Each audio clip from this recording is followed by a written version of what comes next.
Bonjour à tous. Alors, la semaine a été plutôt pas mauvaise sur les actions, mais enfin, il y a quand même un mouvement de yo-yo depuis quelques semaines, si bien que je suis assez dubitatif sur la poursuite de la hausse. Ce qu'on peut dire des premiers résultats qui sont sortis, c'est que c'est plutôt pas mal du côté des banques américaines. Par contre, ça patine un peu du côté de la tech. Or, la grande problématique, c'est que l'indice Nasdaq a gagné plus de 40% sur le premier semestre, avec des ratios de valorisation qui commencent à être élevés, entre 27 et 30 fois, donc il ne faudrait pas que la tech patine. Un mot peut-être de Tesla. Tesla qui a publié des résultats, tassement de la rentabilité qui passe de 25% à 18%, mais explosion des ventes de voitures plus 90% et explosion du chiffre d'affaires plus 47%. Il faut bien comprendre que Tesla a une stratégie très claire. Il faut gagner des parts de marché au détriment de la rentabilité. Tesla a montré qu'il était capable de gagner beaucoup d'argent. Et maintenant, ce que veut Elon Musk, c'est écraser la concurrence en baissant fortement ses prix, mais ce qui n'empêche pas d'augmenter fortement ses ventes de véhicules. C'est une stratégie risquée, mais qui marche pour l'instant, sauf qu'on assiste à une nette dégradation de la rentabilité. Mais Tesla est tout de même nettement supérieur en termes de rentabilité à l'ensemble des constructeurs mondiaux. Est-ce que cette stratégie va continuer?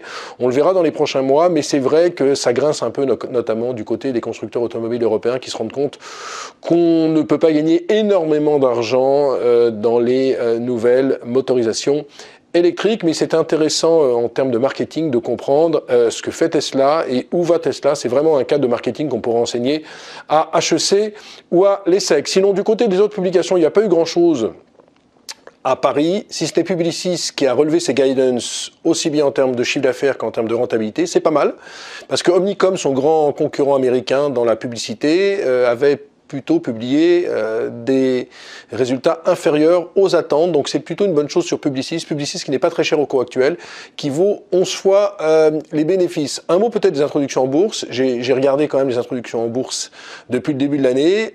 C'est très très faiblard, puisque la somme levée sur toutes les introductions en bourse sur la place de Paris, c'est simplement 39 millions d'euros. Il y avait l'année dernière plus de 400 millions d'euros. Et si on compare à 2020, on est également en baisse de 70%, alors que vous vous rappelez qu'en 2020, il y a eu bien sûr ce Covid sur le premier semestre qui avait bloqué toutes les opérations financières, mais le premier trimestre avait été bon. Donc on a une panne d'opérations financières d'introduction en bourse, il y en a eu très peu.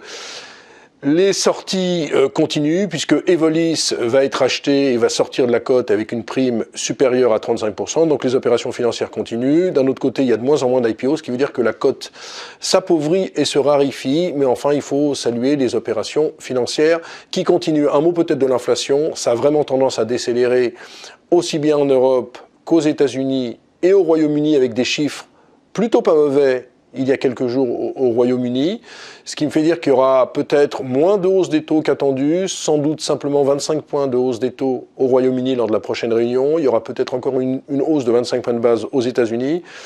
En Europe, c'est pas sûr du tout qu'on ait deux hausses de 25 points de base, il y en aura peut-être sans doute une seule, parce que l'économie européenne est en récession et on a des signaux très inquiétants sur l'immobilier, même si l'immobilier, on le sait, a fortement progressé depuis des années et que ce n'est pas si grave que ça, qu'il y a une espèce de purge dans l'immobilier.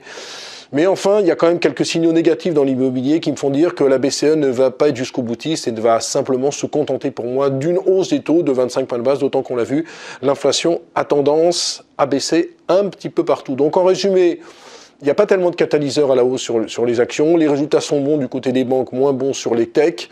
Sur la Chine, ça ralentit fortement. On n'aura sans doute pas 5% de croissance, donc il ne faut pas compter sur le moteur chinois. Et puis à noter, je vous le dis, j'ai oublié de vous en parler, que Kering change son management au sein de Gucci, tout simplement parce qu'on considère que les performances de Gucci ne sont pas satisfaisantes. Et Kering est très Gucci dépendant, puisque Gucci, c'est 70% de son résultat d'exploitation et 50% de son chiffre d'affaires. Ça a permis à Kering de repartir à la hausse, gagner 5-6% sur la semaine. Mais Kering est très en retard versus LVMH et Hermès en termes de ratio de valorisation, puisque Kering doit se payer 13-14 fois, quand Hermès vaut 35 fois, et LVMH 28 fois. On verra si sur le second semestre, Kering aura les armes pour se redresser en bourse et pour faire en sorte d'être moins Gucci dépendant. Voilà, c'est un peu le feuilleton de la semaine. On se retrouve la semaine prochaine où il y aura beaucoup de publications de résultats semestriels.